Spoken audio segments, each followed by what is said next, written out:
Hi, my name's Demara, and I'm going to be talking again today about food, which may seem strange to some people as to why we'd even be talking about this, because people just eat. I would say the majority of people just eat what they want to eat, and there isn't a lot of discernment, but maybe I'm wrong. I wonder what those numbers are. It's an interesting subject because I know that I kind of live in a bubble, because where I shop and where the coffee shop is, or cacao shop as well, and the raw juices, is a place where all the people who go there, that I sit down and have a cup of cacao, sometimes meet somebody, sometimes not. It's like we're all the same. We're people with discernment as to what we put in our mouths. So it's hard to say what the numbers are, but I suppose we'd have to have a look at the produce, like how many people still eat flesh. A hell of a lot, actually, because we have even now all the rainforests being cleared so that more and more cattle can be ranched on that land, so that we grow through the cows, through the sentient beings, we grow all this flesh so that other people can eat it. It's kind of crazy. I can't even think about that side of it because it's too extreme in the wrong way for me. But so I know that I kind of live in a bubble of people who are discerning, but many people aren't. And this whole discussion is to show people how it changes your energy if you don't discern what you eat. And one thing I forgot, if you've already looked at part one, which is really interesting because we go into why vegetarianism, why veganism, but also and about that whole evolvement that started a long time ago. Not just in the 80s, 90s, 2000s, it didn't. I knew people who lived in the 30s and 40s who were already vegetarian for health reasons. But we ended with the yin and yang, which is one of the major points of like food having energy. And the Chinese discovered this many, many centuries ago. It's really important, because if you don't understand that and understand the extremes of that, you can be living in a terrible state. And I will recap just quickly on this, because there's so much to cover in even part two, because we're going to go right on to BREATHARIAN, where there are thousands of people who do not eat at all. And that is just not known in the main media culture, is it? I mean, and when I went to look for that on the internet, I was trying to check the name, the spelling of the name of the Ecuadorian guy who I'd followed for it's got to be round about probably nearly 15 years now. And I saw that all of the material that I used to be able to see is gone, because we're now being censored so much on this energy side of things, because that's the one thing that's going to revolutionize the world, when people understand that first and foremost they are spiritual, energetic beings, multi-dimensional, which obviously the corporate money, banking and more gross side of our society doesn't want us to understand. But one of the parts that I missed out, when I was talking about the extreme yin up here, okay, so we see the apple as the middle line, all below that is yang, and all above it is yin, and the extreme yin is alcohol, sugar, the main one that people consume every day if they're not discerning about what they put in their bodies. Drugs, alcohol, sugar, chemicals, and all the additives are really yin. So they make people disassociate from the body. So they're not disassociating in a good way for spiritual reasons, but they're just in illusion. There is this whole area up here that it can be very much illusion. And one of the things I didn't say yesterday was about the energies that are attracted to those illusionary energies around massive recreational dope smoking. I mean, cannabis is an excellent medicine, but it's not used like that in many societies now. It's to anesthetize your feelings. So you start early in the morning and you're still smoking to sleep at night, and it's all marijuana. So what happens is the attraction of energies come in, and these are not good. These are dense. They're like spirit energies of the marijuana, and they're not in a good way because it's excessively used. So the energy of the person becomes taken over by that very murky, illusionary energy of the marijuana plant. And this is not when you're using it medicinally in a very disciplined way, like a lot of things. And alcohol is the same, and the energy around obsessive alcohol, as you know, if you've met people who are alcoholics, that the energy is not good, and it's always there, whether they're a coping, what do they call it? High functioning alcoholic. And I've known a few myself. One woman that I was friends with for years, who you couldn't ring after 7 o'clock because she was atrocious. And she didn't even realize it. I mean, her insults and her shadow self that came out to try and catch you out was dreadful. And it was trickery. It was awful.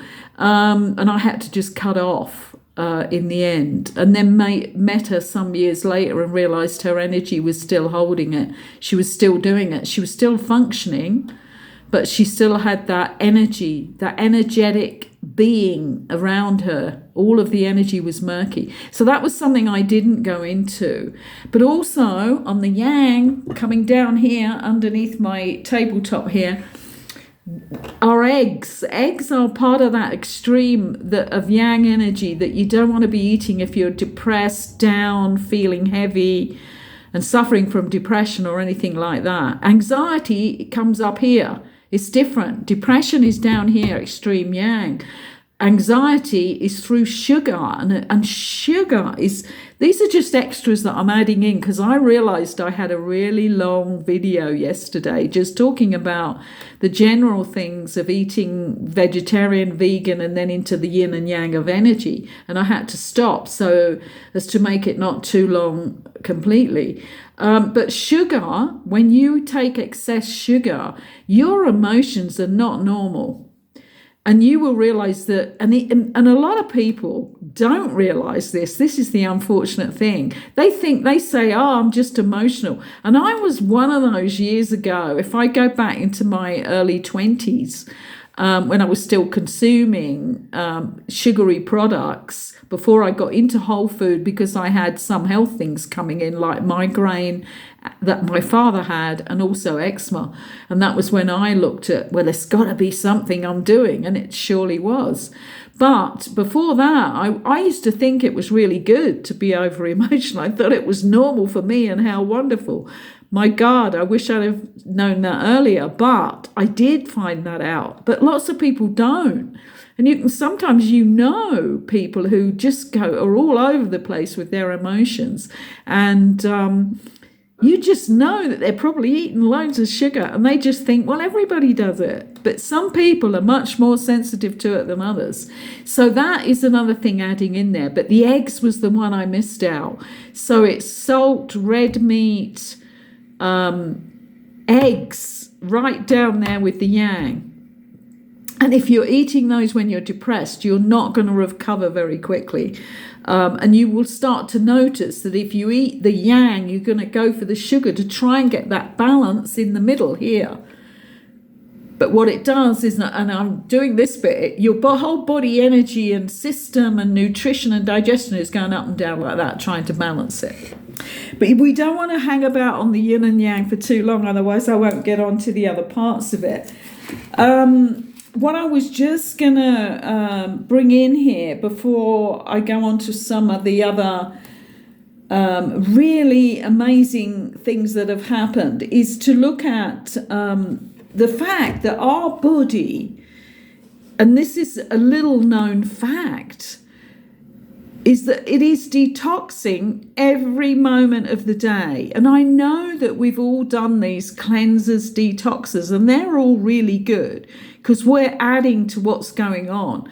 But if what you'll find, I mean, like since I've been vegan for the last, I don't know, maybe it's 7 years now, something like that, I think, and vegetarian for decades before that.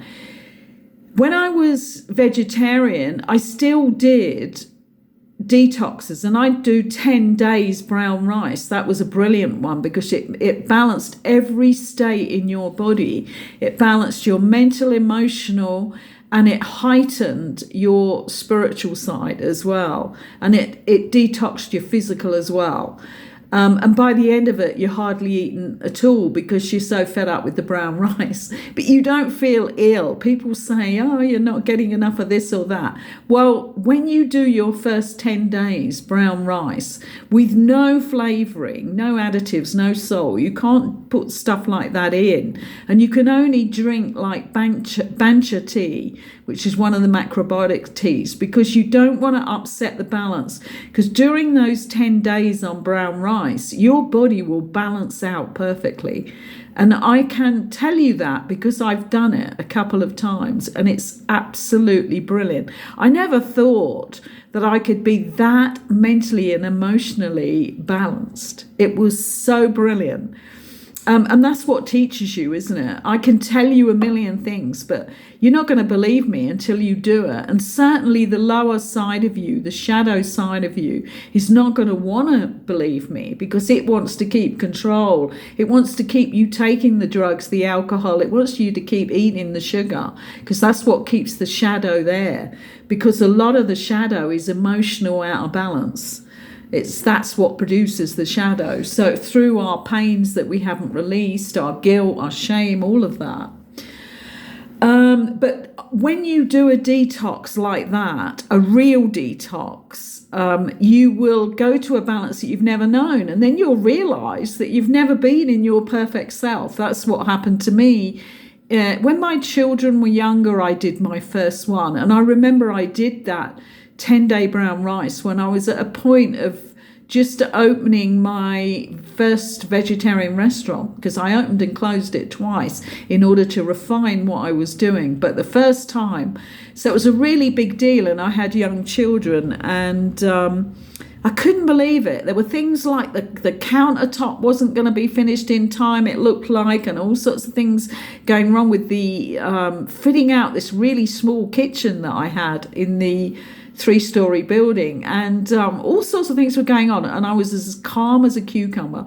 That was what made me realize that I could be so balanced and have nothing affect me. And that's really helped me recently because I am that vegan. I hardly ever have sugar of any sort, only in the fruit or dried dates or something like that. There's no false sugars, very rarely go into my body or anything like that. I don't drink, I don't smoke, I don't do drugs, I don't use medicinal or recreational drugs, anything like that. And I haven't done for decades, since the hippie era of the 70s. So my body can, and my mind and my balance, people say to me sometimes, I'm really impressed. How are you doing that when you've got this going on? But this is because I have the refinement in my system to honor the temple of my energetic body, because that's what's affected by produce that isn't right for you. So, when our bodies are detached, my camera keeps moving, phone keeps moving here that I'm using. When we are detoxing, we're giving our body a boost, and that's all great. But the main reason I was starting to talk about that was the fact that if you check this up and read some really good information on this, our cells detox all the time. They have to, because everything is renewing itself. That's why we have this amazing, energetic, fleshy, juicy body that stays that way if we're lucky, if we treat it right, for a hell of a long time. And remember that in history, it's said that people lived a hell of a lot longer than we do now. So that's really interesting as well. But so the body's detoxing. Now, what stops that efficiency is all the additives and the chemicals that we now have in normal food. I don't eat any of that. So that isn't happening to me. But normal people who eat a normal diet are eating all that rubbish. And what happens is your body is on overload of detoxing and can't do it efficiently. It can't renew the cells because first it has to get rid of the chemicals and the additives that are in food that are in your body. And there are some ways you can, like immediately that what comes to my mind is cilantro, the beautiful herb cilantro, that some people absolutely hate and never eat. And you know what it does, and this has been proven, it takes out heavy metals from your system. I mean, I have big bags of it dried, as well as buying huge bunches of it fresh, because I had all those fillings. If you listened yesterday, you would have heard how I was fed a high sugar diet when I was a child. And what actually happened was I had all the metal fillings in my mouth, a whole mouthful of them, I can tell you. And I still have a few. So I have to work on that because my teeth were so damaged by the sugar. I'm lucky I have I have a few gaps, but I have good teeth because I started taking care of that and getting rid of the fillings. So each time a filling started to come out or chip or whatever, I had the dentist and paid a high price for this because they won't do it on our national health system in England, but I had them taken out and white fillings put in. And I've educated a lot of dentists on this because they think it's myth until they start looking into the hidden research on this.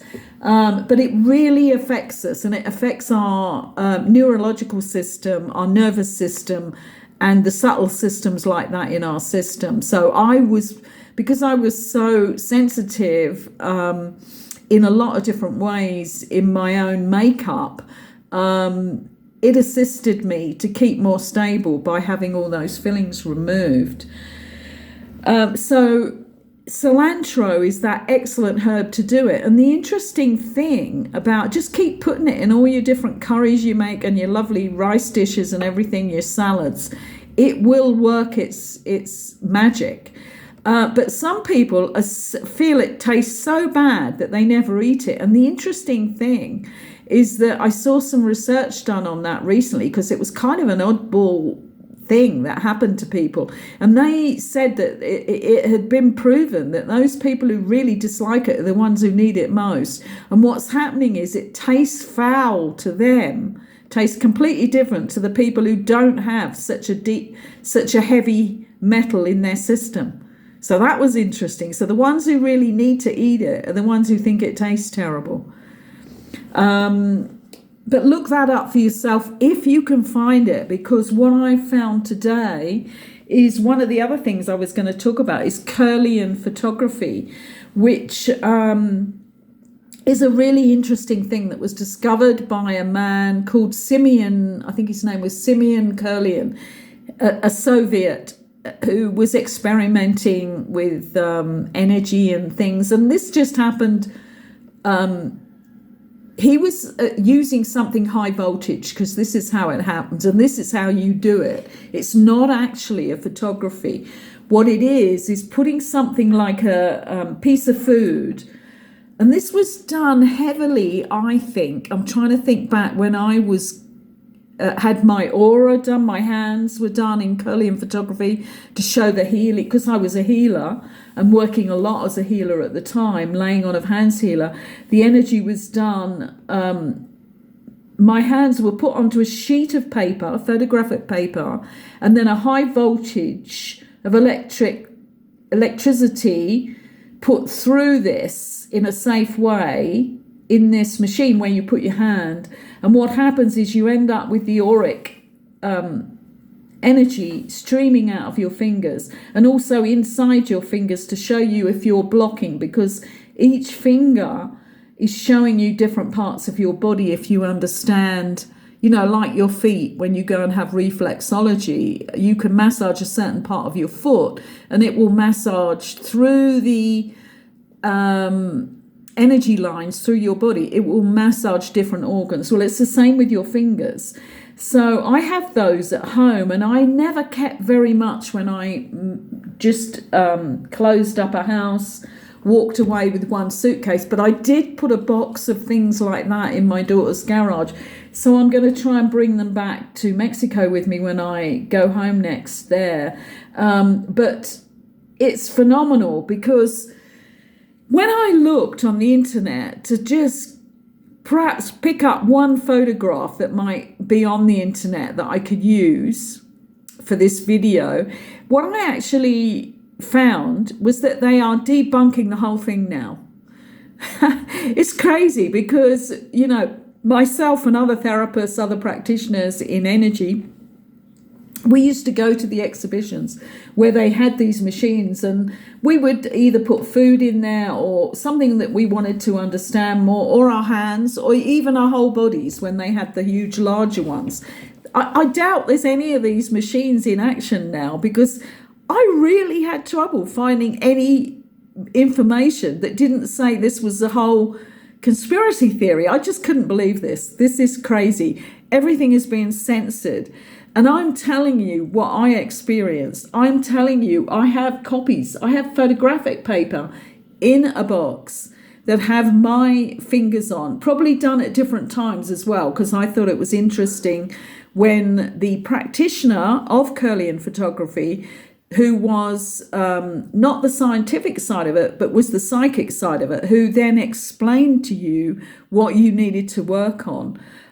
So that was really interesting, because I would then have my hands done again when I went to an exhibition next time to see whether what I'd done had worked on the blocks that had shown up in my fingers and that were to do with different blocks in my body. So we were working with that. This is truth. And now it's being debunked totally. I went down, I think, about 3 pages of Google search and couldn't find anything. I could find the history of it, but all I could find was the debunking of it. And it's just crazy, because when you put a leaf on a piece of photographic paper, you shoot 100, I think it was 100 kilohertz of electricity through that. The leaf will, and you pick a piece off the leaf, the leaf will come up as whole, because the energy is still there. Just like a man who has had a foot amputated, who still feels the foot for a long time afterwards. And maybe some of those people still always feel it, because the auric field is there. And I remember that on the Kirlian photography, they did Kirlian on people who were amputees as well. All of this was done, but it was done within the alternative society, wasn't it? My side of the society that wants to look further does not believe the stronghold of the matrix, because I know it's there to stop us discovering who we really are. So the interesting thing about food, which is why I'm really talking about it, although it's a really interesting subject, is that certain foods showed up as having more energy than others. And this was how we started to really see the aliveness of food. So if something was picked and not put in storage in a supermarket, it showed a glow of energy, right? And this proves that it was true. I'm going to try and hunt out in my box when I go back to England to see how much proof I've got there, because when you think about it, this is 50 years ago, isn't it? Or maybe 40 years ago if it was the 80s. I can't remember whether it was the 80s or 90s. But if 80s is 40 odd years ago, so this is why they're enabled to do it. What we're seeing on the internet now is this is all missed out. I wonder just how much is taken out. Because when I get onto the breatharian subject, you'll see what I found there as well, which was a hell of a lot missing. So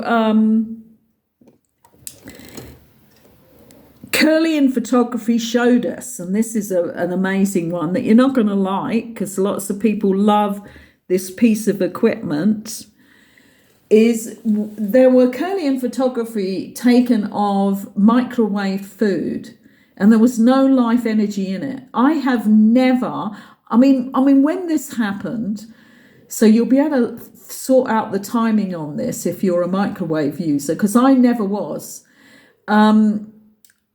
But this was when they were first new. So I certainly didn't have one in my house at the time when I found this out.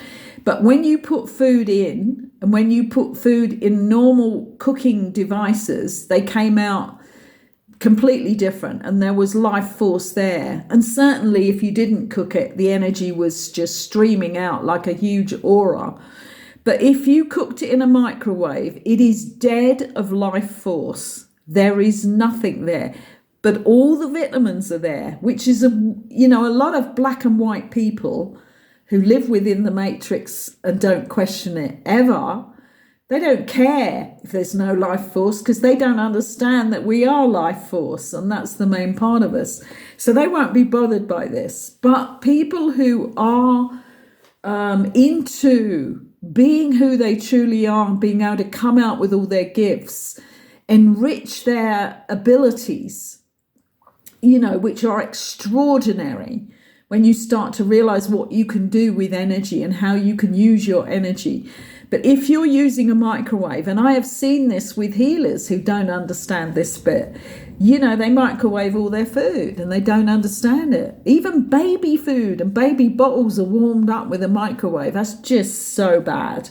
But you don't know this unless you understood the microwave, unless you saw what I saw, which was the actual photographs. And as I say, I may have more than I think I've got in my box, my secret box in England. But there we were shown. So when I ran my vegetarian restaurant, I never allowed them to microwave. And a lot of restaurants see that as at least an emergency necessity. We didn't have one. And when I moved into this house, it's set up for people like me who come into the country and want all the appliances, and it had a beautiful microwave. And in the end, I asked him, we had a power surge, and I think my landlord's microwave blew up, all the energy blew out of it. Because it's quite normal when you have storms here that sometimes if you've left things plugged in, they're not going to be working when the storm's over. But I was going to ask him to remove it anyway, and he said to me, could he borrow it? And I said, listen, you can take it, because I've got that lovely big space then, because I've never used it and I never am going to use it. So not even in an emergency, I wouldn't use it. So there you go. Food is for energy as well as the vitamins and minerals to me. So that is a no-no. Okay, so let me just see if I've missed anything here. Because as I say, there's so much about the subject of discerning what you put in your mouth is huge.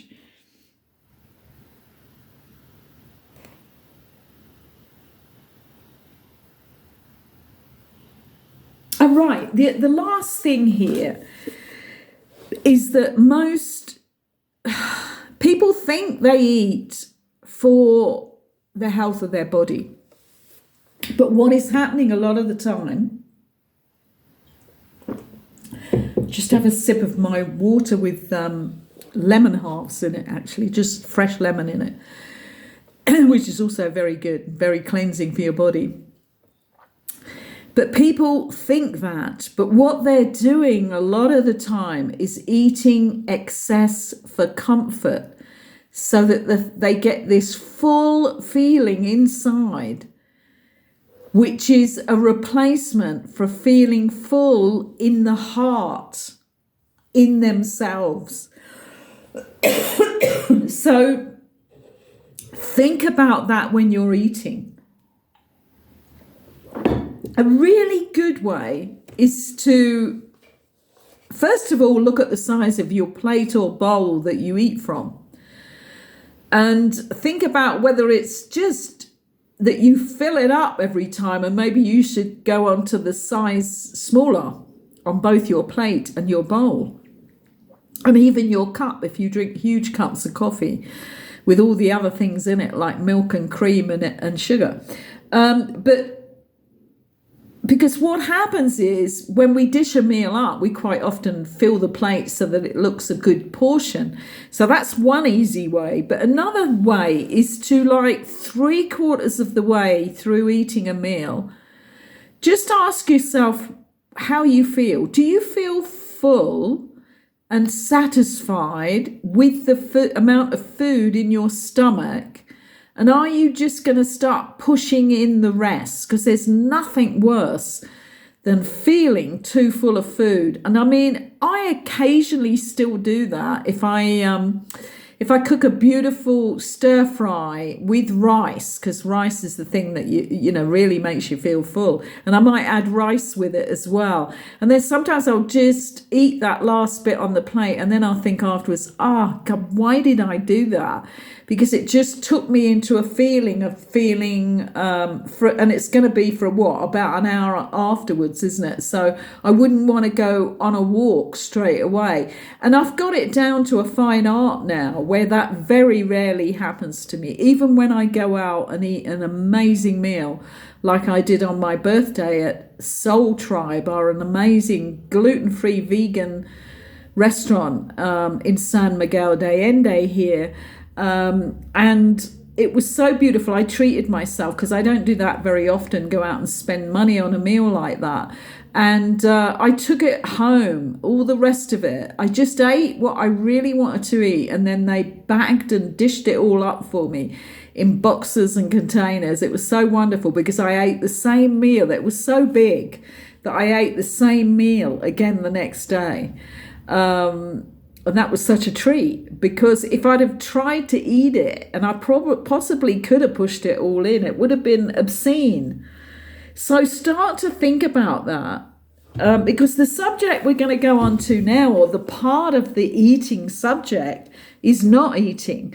And I've already covered a little bit about the detoxing and fasting. And there's also a lot of people now who do intermittent fasting, which is really, really good. Because lots of people eat too much anyway and don't eat just for the health of their body, they're eating for comfort. So they really need to do intermittent fasting. And this used to be a thing that happened when you go back through, I think you've got to go back a couple of centuries, but apparently it was a very main thing that happened, that people fasted like that. And not always because they didn't have food, because there was a lot of that as well for the lower classes of people that were said to be lower classes. I actually hate that expression because we're all totally equal. But doing the intermittent is great. And also another thing is not eating for a long period of time at the end of the day. That really helps, because your body is not getting more and more food coming in, even if it's small portions, while it's trying to digest what it's already got. And I think the amount there is like 16 to 18 hours, so that when you sleep through the night, you stop eating at about 5 or 6 o'clock. I mean, that suits me really well. Most days I do that, unless I've got something on and I come back in later. But it feels good too. Feels really good that my body's really sorted out all that food during the night. But what I'm going to talk to you about now is breatharian. It's actually got a name, and this is breatharianism. And when I went to check what was going on, I really wanted a number of how many thousands of people across the world are now breatharian. I could not get that. And because this is so powerful an information, isn't it? It's really powerful. And there's a lot to talk about here, because there are some people who can't eat because they don't have food and they die. And we need to understand the difference, because there's a difference. It's subtle, it's powerful, it's deep, but there is a difference there, and I want to address that. But what we're being stopped from seeing is just how this has exploded. And it has, I know. Because I was part of that. I did it. I tried it out. I knew I had to. because my history on this, but it's not available now. I just add that. I could not get a number because it's all being debunked as being lies and that there is nobody breatharian because nobody could do it. And I'm just shocked at the amount of censorship on Google now. Just totally shocked. Because a few years ago, I think it was 2018 when I did my go at this. And there was so much information then. But before that, so that's nearly 6 years ago, isn't it? So 10 years before that, so that's going to be 2008. And I might have this date wrong. I suddenly saw on YouTube, which was a pretty small system of interest then, small channels on there. They weren't really channels like they are now, as you can imagine. But there was this man called Akai from Ecuador, very young, probably in his early 20s then. And he was talking about the process he went through, and he was guided through by the divine, receiving information to go into being breatharian and not eat. And I followed him, and then he joined up with his now wife, a young, I'm not sure what she was actually, Brazilian maybe, I think it's Camilla, but I've got that wrong, I'm pretty sure. It's something like that. But Akai is Akahi. And I followed the couple for 10 years on this little YouTube channel. Just every now and again, I would dip in because something in me resonated with the truth of what he was saying, that it was possible. And that by doing deep conscious breathing, that you could take prana from the air. And they also did, I'm trying to think what you call this now, watching the sun. It's called sun something, isn't it? It's gone out of my mind. Because this was so long ago for me to have looked at all of this. They were incredibly vital, energetic, and they were now beginning to teach it to friends and show to other people. And he was traveling with it. He traveled to a couple of other countries. He had him in particular, who received the first information, he traveled around, and he also did lots of spiritual practices where he received more and more information. But this went on until the woman became pregnant, and they did a video on this where what was she going to do? Was she going to stay breatharian? And this is the interesting thing. This is what really caught me and made me do it myself, is that she arranged that she would be watched by doctors because she was not going to eat and she was not going to drink. Remember, this is not drinking either. Sometimes they would put a little water in their mouth to freshen their mouths, but they wouldn't drink either. So this is breatharianism, is no water, no drink. But occasionally, if they fancied a taste, they could put a berry in their mouth or a little bit of water, but they weren't doing it to actually keep their bodies going in any way, right? So when she was pregnant, the doctors, they checked all the pregnant group of women that she joined, her stats, which if you're a pregnant woman, you know, they look at your stats to make sure all your stats, your statistics in your system are healthy and that the baby is growing properly. And her stats were better and as good as all of the other mothers. So how does that happen? If you believe what you probably do believe is that we need to eat to keep ourselves alive, not only that, but to grow a baby. And they have two very healthy children. They live in California now. They run workshops across the world, and he travels a lot. She does too with him sometimes, and they have a base in California now.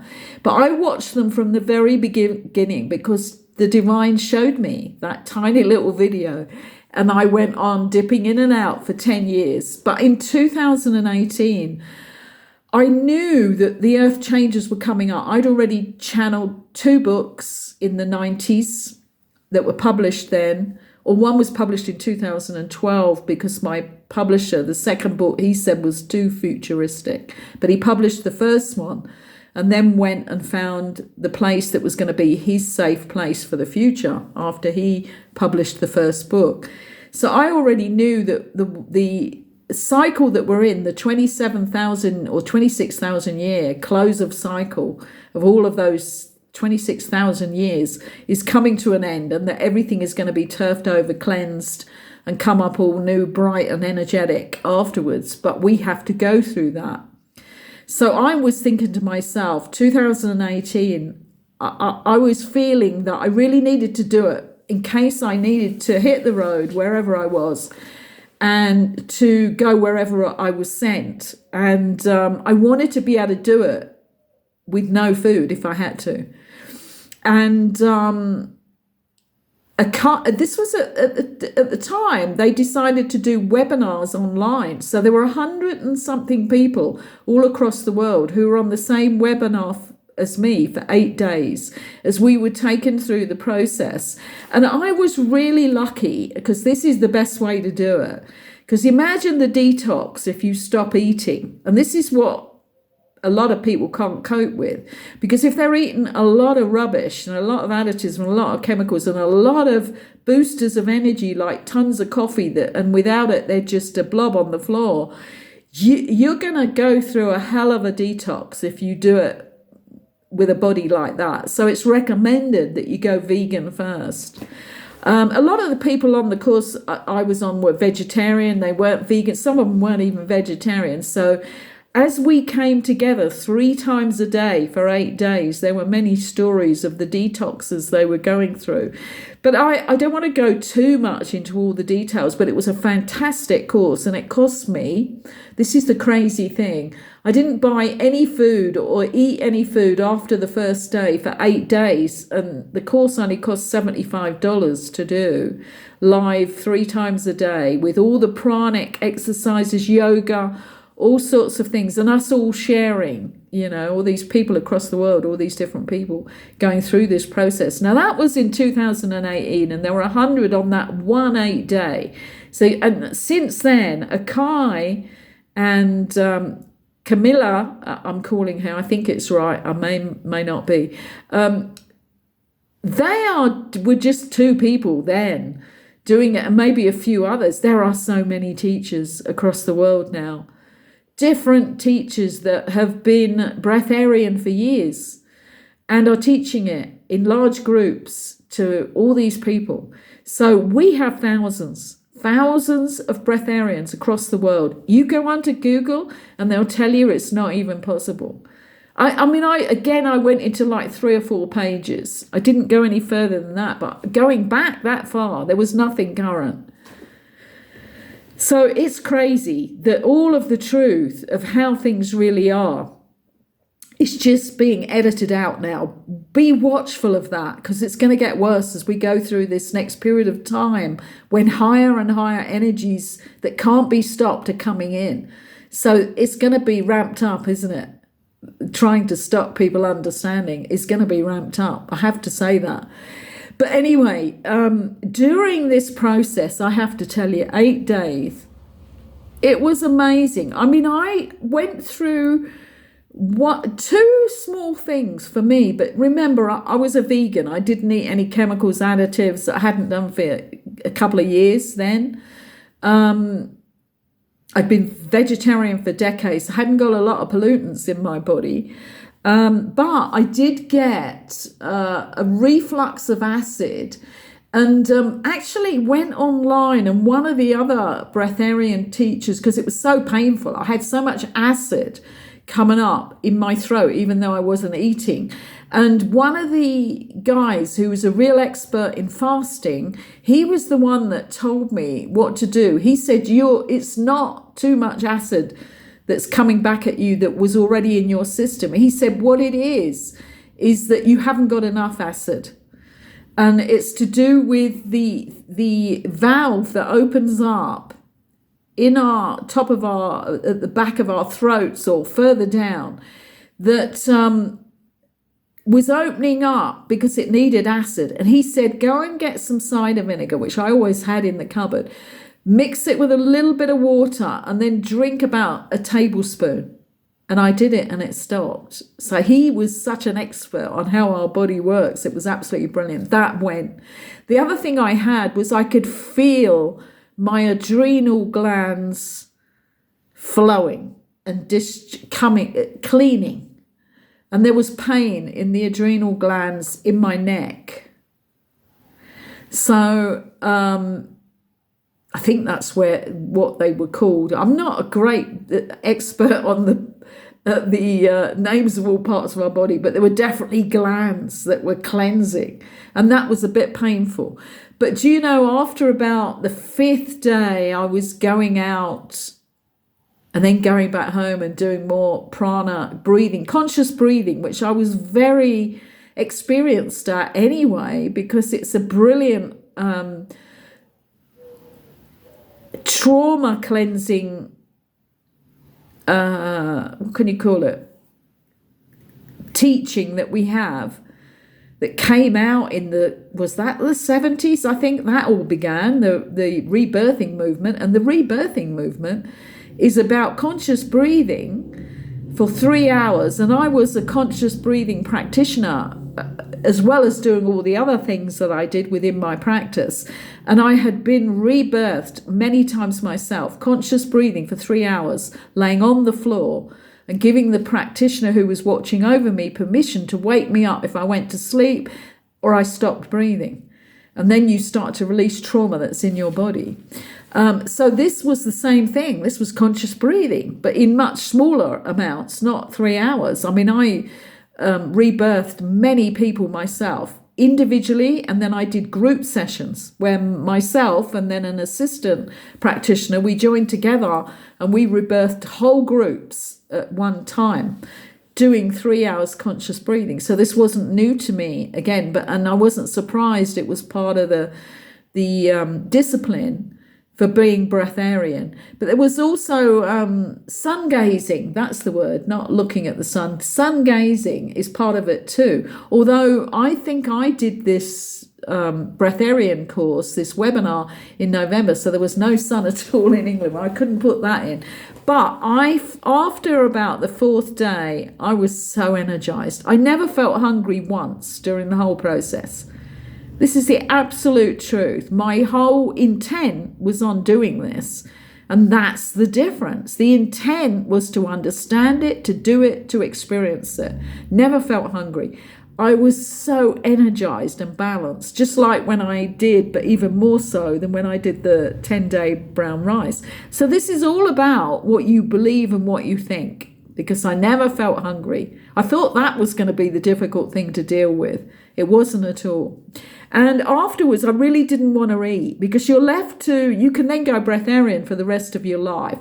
That wasn't what my decision was at the time. I wanted to know that I was prepared, that it worked, that I understood it, and that I would be able to teach it to others if I had to. And along the way, as we go through the rest of this journey that we have towards the earth being cleansed and everything else. So I was thinking, okay, I would eat again, but I didn't right away. I mean, it was probably 3 days and I ate a piece of fruit because I fancied putting something in my mouth and a nice flavour. I might have had a little drop of water, but it went on for a while for me. And it was about 3 weeks later that I'd had off and on, I'd had a little bit of this, a little bit of that, but I hadn't eaten a whole meal. And my daughter, I'm trying to think, I think it was September, because October was my birthday and we always went out for lunch. And I would go to this birthday in October, halfway through October, we were going to the vegan gluten-free place that has meals of that description, as well as their normal menu in my hometown, and she'd invited me to lunch. So I thought, oh my God, she doesn't even know what I'm doing or what I've just done. And I thought, right, I'll order the Buddha bowl. And so I attempted to eat this Buddha bowl, which is like all your different fresh foods and maybe a few beans, and all with lovely dressings and chili and all stuff on it. And I couldn't. I probably ate a third of it, because even by that time I could not eat a full meal, but I was still feeling sparkling. I felt amazing. But slowly, over the next period of time, I started to introduce a meal a day and then a couple of meals. And some people who've done this course, not all of them, like me, have gone for the whole thing and done it for the rest of their lives, because that wasn't their intent. But I know there are some guys out there who eat one fresh food vegan meal a day, and they look incredible. So maybe you can find some information on this. I'm really going to dive into maybe books. Let's see if anybody's written the books on it yet, because we need to keep hold of all this discovery, because this is magical discovery. That what is this when they tell you you've got to eat? What is this when somebody gets, lost in a forest and some people die? What do they say? You can't be without breath for 3 minutes, water for more than 3 days, and food for more than 3 weeks. And recently there have been people who, I think there was a hiker who was found, and that was definitely after 3 weeks, and they kind of excused it by something, saying that he ate something, I don't know, but he definitely was still alive. So that's a whole myth as well. But if you were breatharian, you have a different perspective. You have a whole different knowledge, and you know that your body does not need food if you take that intent along with you, which is what I was doing and all the other breatharians. And all the breatharians who live every day without drinking or food realize. And that the whole drinking bit, I never drank for those 8 days, and it was like I just felt normal. It felt incredible, because you didn't have to cook, you didn't have to wash up, you didn't have to go and buy another load of food. And the actual cost, which was $75, was like, I would have spent more than that on food probably. So it was free, wasn't it? I didn't eat. The course was free. Think of it that way if you decide to go on one of their retreats. But the interesting thing I want to cover here, because this is a question, I hardly ever talk about this to people, because people shut down. They shut down and they don't want to talk to me if I ever mention this, because it's so to them extreme and it's so out of their box. And I'm not lying, I did it. I'm not telling you something that I read somewhere. I'm telling you that I did it. And I have seen the most amazing, sparkling, beaming people who are still carrying it on too, including this couple that I was working with on that webinar. But what people say, if they can get further than even me mentioning it, is, but why do people starve in the countries where they have famine? Why do they die? Well, that's a really interesting one, isn't it? And anorexia is the other one. They die because they believe they're going to die. It's a crazy thing, because why are all these breatharians living all around the world? And it's true. And it's always been a myth that there were people in India that did this. And there's one guy that they've had him, God, they put him in a perspex room, didn't they, where they could see everything he did.